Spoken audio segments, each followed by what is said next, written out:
India voice, आपकी सोच, आपकी आवाज। नमस्कार, आप देख रहे हैं इंडिया वॉइस और मैं हूं आपके साथ पुष्पेंद्र चौधरी। बुलेटिन की शुरुआत करेंगे बड़ी और अहम खबर के साथ। लखनऊ से बड़ी खबर आपको बता देते हैं। गुरु तेग बहादुर का आज 350वां शहीदी वर्ष मनाया जा रहा है। कीर्तन समागम में मुख्यमंत्री योगी आदित्यनाथ शामिल होंगे। 5 केडी सीएम आवास पर होगा कीर्तन। सुबह 11 बजे आयोजित ये प्रोग्राम होगा। लखनऊ में आज गुरु तेग बहादुर जी के 350वें शहीदी वर्ष का अवसर मनाया जा रहा है। इस अवसर पर मुख्यमंत्री योगी आदित्यनाथ की मौजूदगी में कीर्तन समागम का आयोजन किया जाएगा। कीर्तन समागम मुख्यमंत्री आवास पर सुबह 11 बजे से आयोजित होगा। कार्यक्रम में धार्मिक भजन और कीर्तन के माध्यम से गुरु तेग बहादुर जी के जीवन और उनके त्याग की महिमा का स्मरण किया जाएगा। मुख्यमंत्री योगी आदित्यनाथ समेत कई अधिकारी और समाज के गणमान्य व्यक्ति इस कार्यक्रम में भाग लेंगे।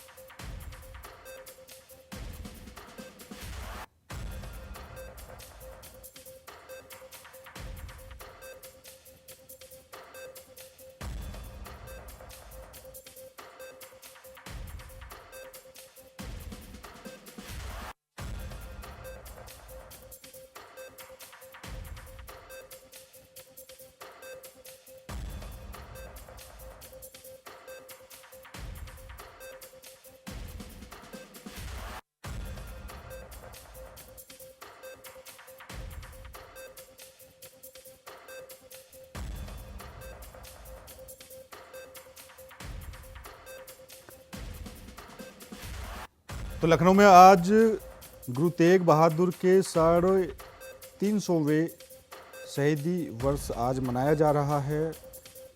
सुबह 11 बजे से कीर्तन समागम का आयोजन होगा। मुख्यमंत्री योगी आदित्यनाथ भाग लेंगे। गुरु तेग बहादुर का 350वां शहीदी वर्ष आज लखनऊ में मनाया जाएगा।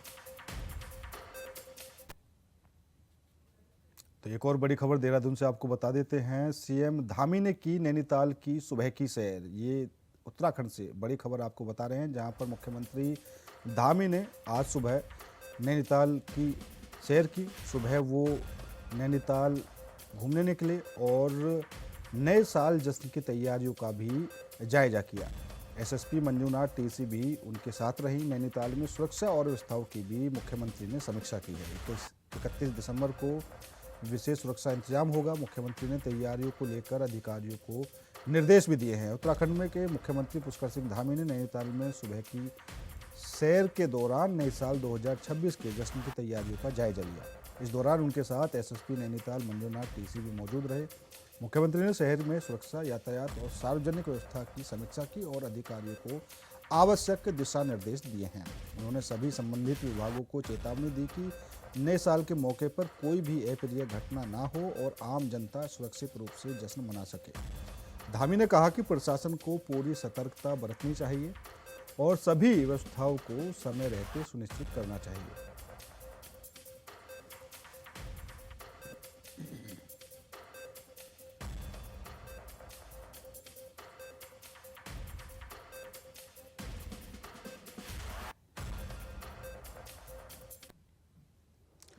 तो रेलवे से जुड़ी हुई बड़ी खबर आपको बता देते हैं। आज से ट्रेन टिकट के दाम बढ़ जाएंगे।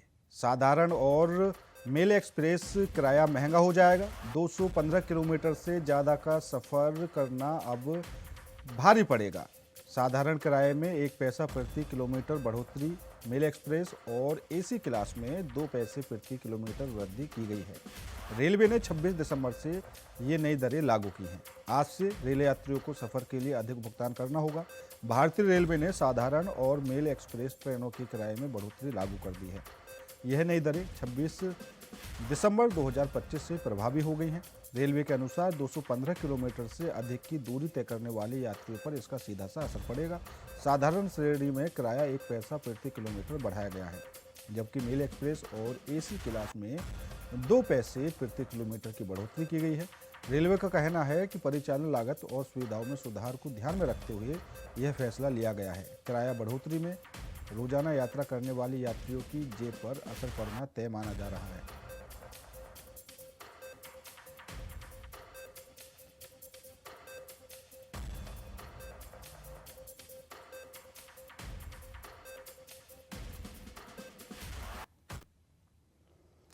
एक और बड़ी खबर आपको बता देते हैं। यूपी में पड़ रही है कड़ाके की ठंड। लखनऊ में 8 डिग्री न्यूनतम तापमान देखने को मिला है। गाजियाबाद में 8 डिग्री तक पारा गिर चुका है।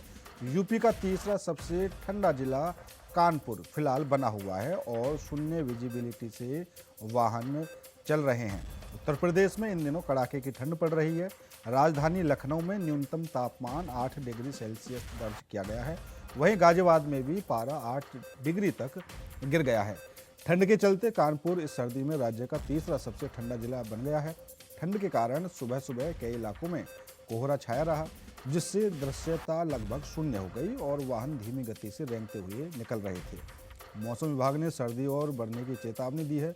लोगों को स्वास्थ्य और सड़क सुरक्षा का विशेष ध्यान रखने की भी सलाह दी जा रही है।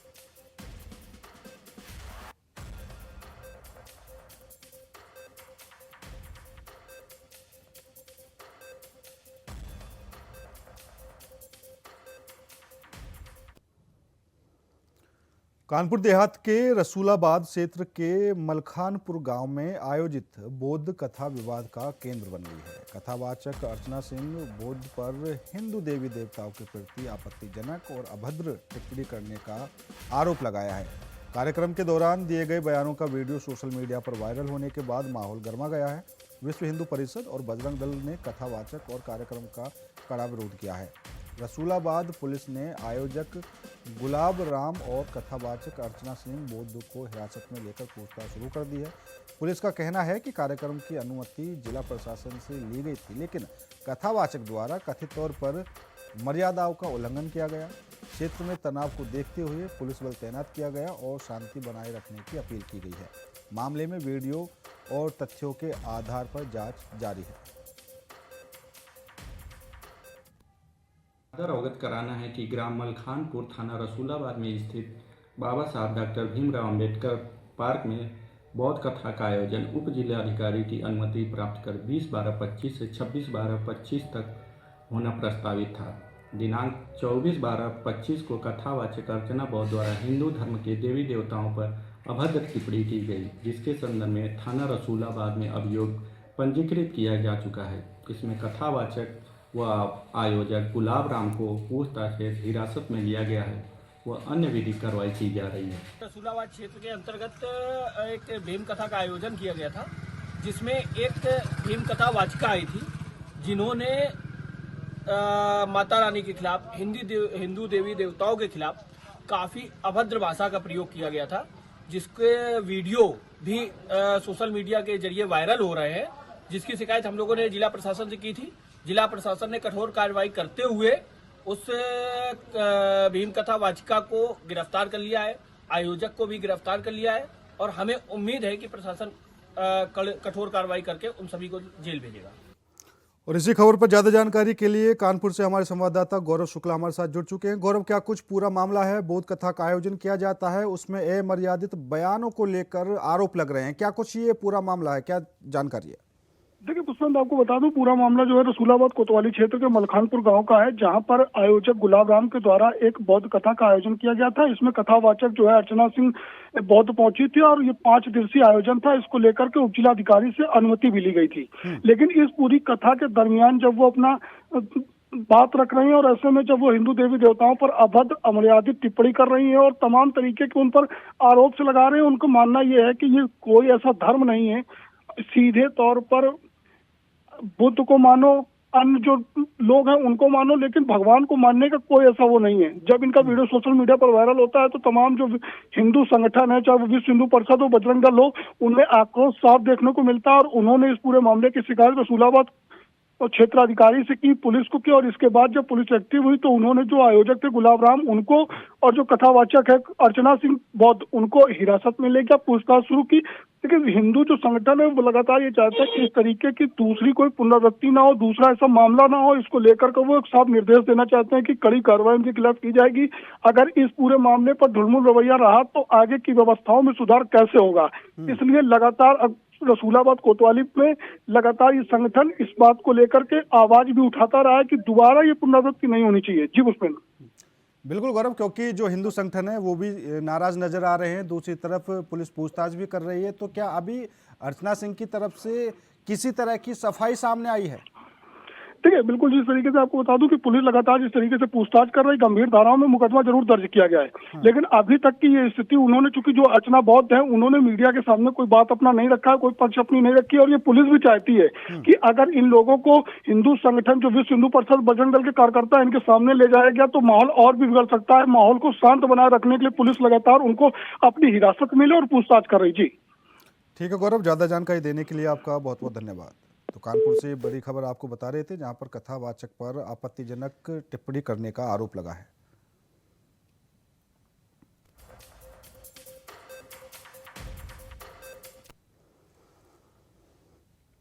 लखनऊ से बड़ी खबर आपको बता देते हैं, फर्जी आईडी से आयुष्मान कार्ड बनाने वाले 7 लोगों को गिरफ्तार किया गया है। लखनऊ एसटीएफ ने ये बड़ी कार्रवाई की है और मास्टरमाइंड को एसटीएफ ने दबोच लिया है। मास्टरमाइंड चंद्रभान समेत 7 अभियुक्तों को गिरफ्तार किया गया है।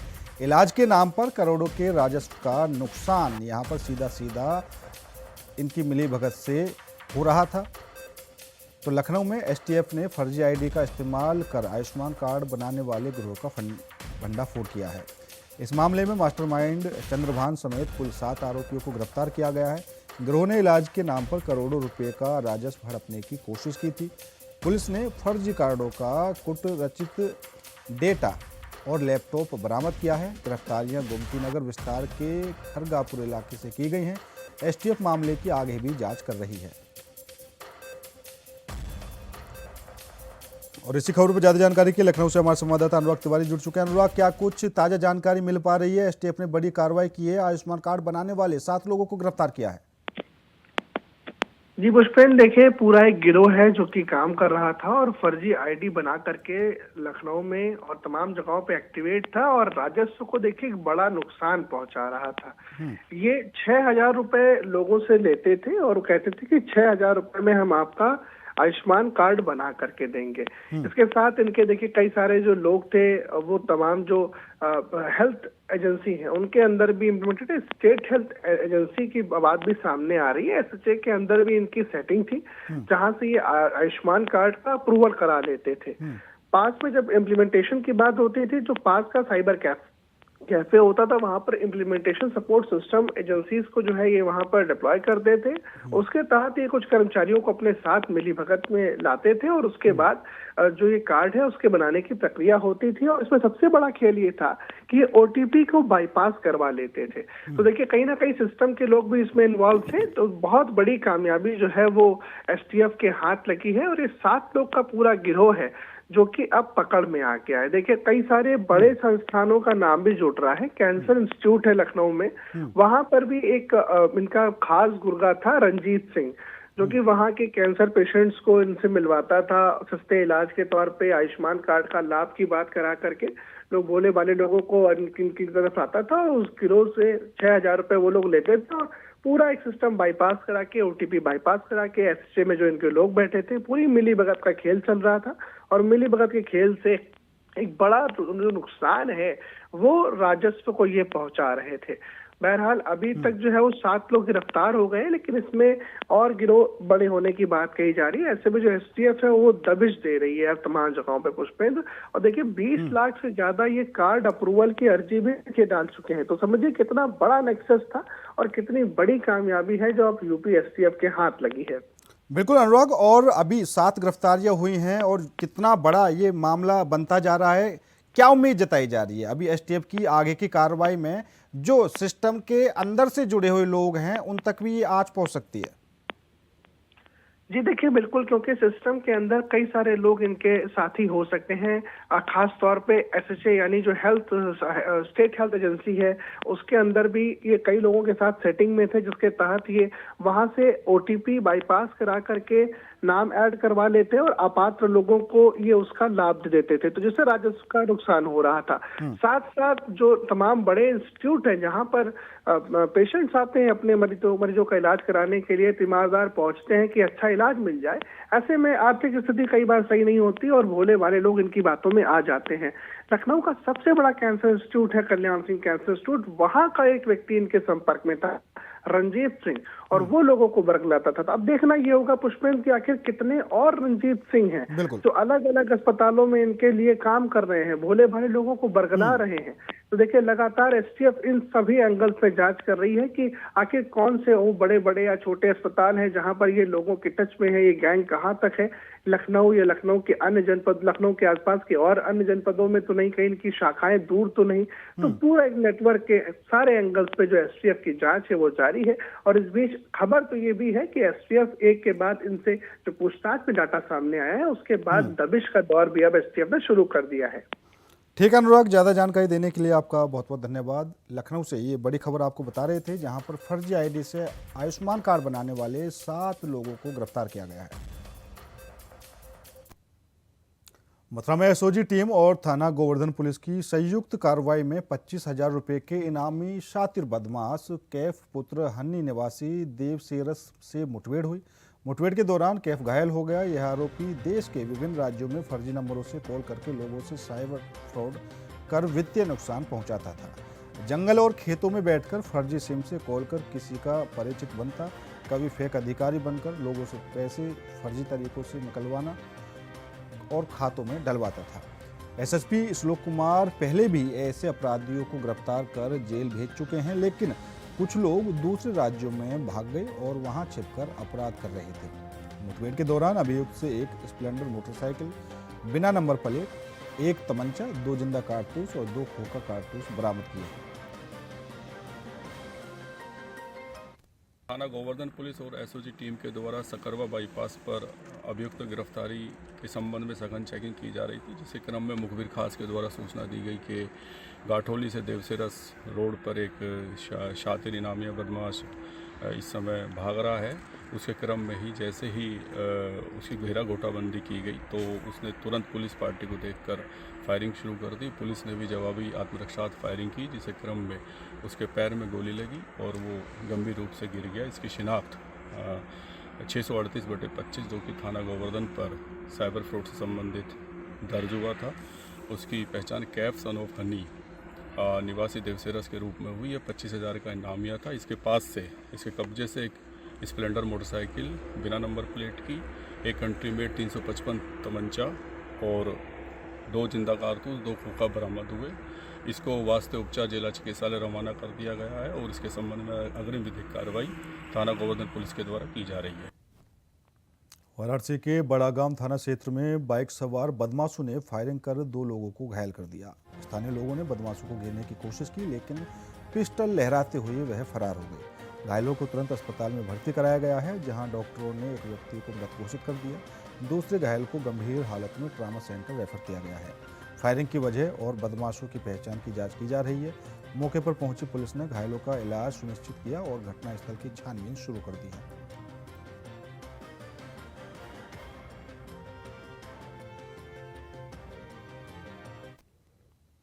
सिद्धार्थनगर में वन विभाग में कथित भ्रष्टाचार का मामला सामने आया है। आरा मशीन धारक का ऑडियो सोशल मीडिया पर वायरल हुआ है, जिसमें रिन्यूअल, साइनिंग और रिपोर्ट लगाने के नाम पर पैसे वसूलने का आरोप लगाया गया है। सूत्रों के अनुसार कुछ अधिकारी अपने रिश्तेदारों के नाम पर आरा मशीन का लाइसेंस रखे हुए हैं। ऑडियो में 2 व्यक्तियों का नाम सामने आया है, संजय श्रीवास्तव स्टोनो और रेंजर राजेश कुमार कुशवाहा। लोगों का सवाल है कि आखिर वन विभाग के जिम्मेदार ऐसे भ्रष्टाचारियों के खिलाफ क्यों कार्रवाई नहीं कर रहे। मामला डीएम और प्रशासन के ध्यान में लाया गया है और कार्रवाई की उम्मीद भी जताई जा रही है।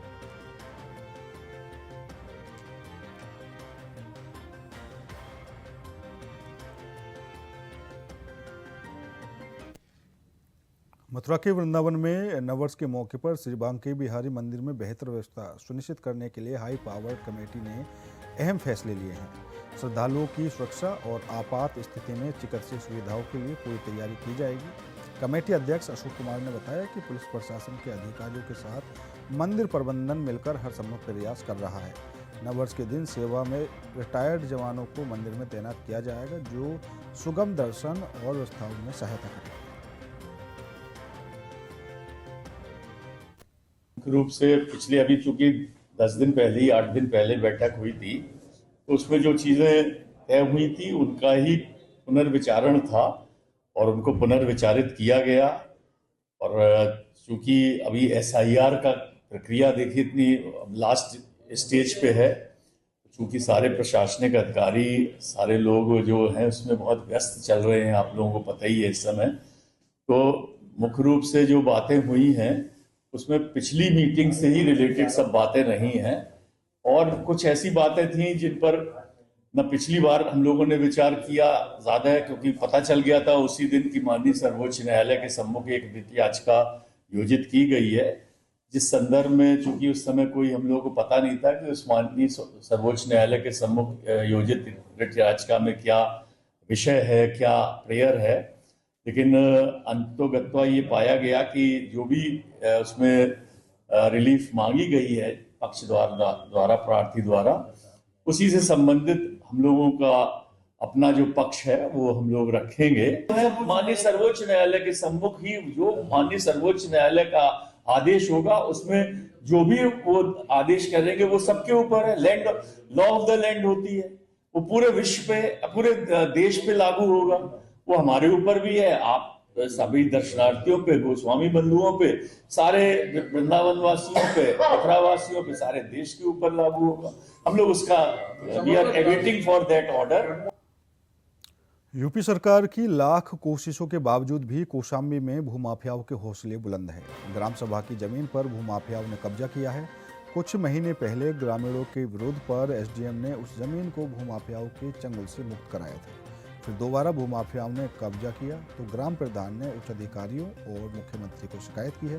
कौशाम्बी के नवागत जिलाधिकारी ने मामले को संज्ञान में लेते हुए कार्रवाई करने की बात कही है।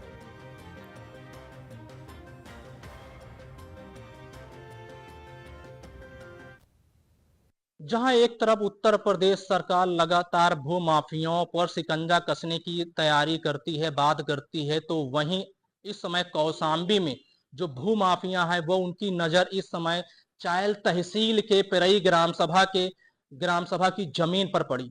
उन्होंने फिलहाल बीते कुछ माह पहले इसको कब्जा भी कर लिया था, लेकिन ग्रामीणों की शिकायत व ग्राम प्रधान की शिकायत करने के बाद फिलहाल प्रशासन ने इस मामले को सख्ती बरतते हुए फिलहाल उसको कब्जा मुक्त कराया था। लेकिन बीते कुछ माह से लगातार भूमाफिया जो है लगातार उस जमीन को फिर से दोबारा नजर गड़ाते हुए उसको कब्जा कर लिया है। हालांकि ग्रामीणों ने इसकी शिकायत उच्च अधिकारी से भी की, लेकिन अब तक उच्च अधिकारी ने इस मामले को संज्ञान नहीं लिया है। लेकिन उसी ग्राम सभा के प्रधान ने IGRS के माध्यम से फिलहाल उच्च अधिकारियों तक मामले को संज्ञान में लाने की बात कही।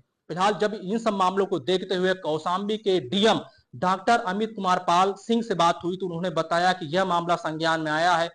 अगर भूमाफियों ने इस जमीन को कब्जा कर लिया है या कब्जा कर रहे हैं, तो अवैध प्लाटिंग कर रहे हैं, तो फिलहाल तुरंत इस मामले को संज्ञान में लेकर उस ग्राम सभा की जमीन को मुक्त कराया जाएगा। अब देखने वाली बात यह है कि आखिर जिले के अधिकारी या उच्च अधिकारी इन भूमाफियों पर कब तक शिकंजा कसते हैं। कौशाम्बी से Navneet Singh, India voice.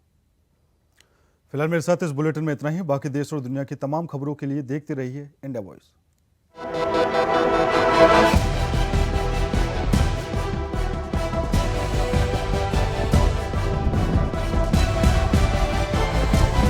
India voice, आपकी सोच, आपकी आवाज।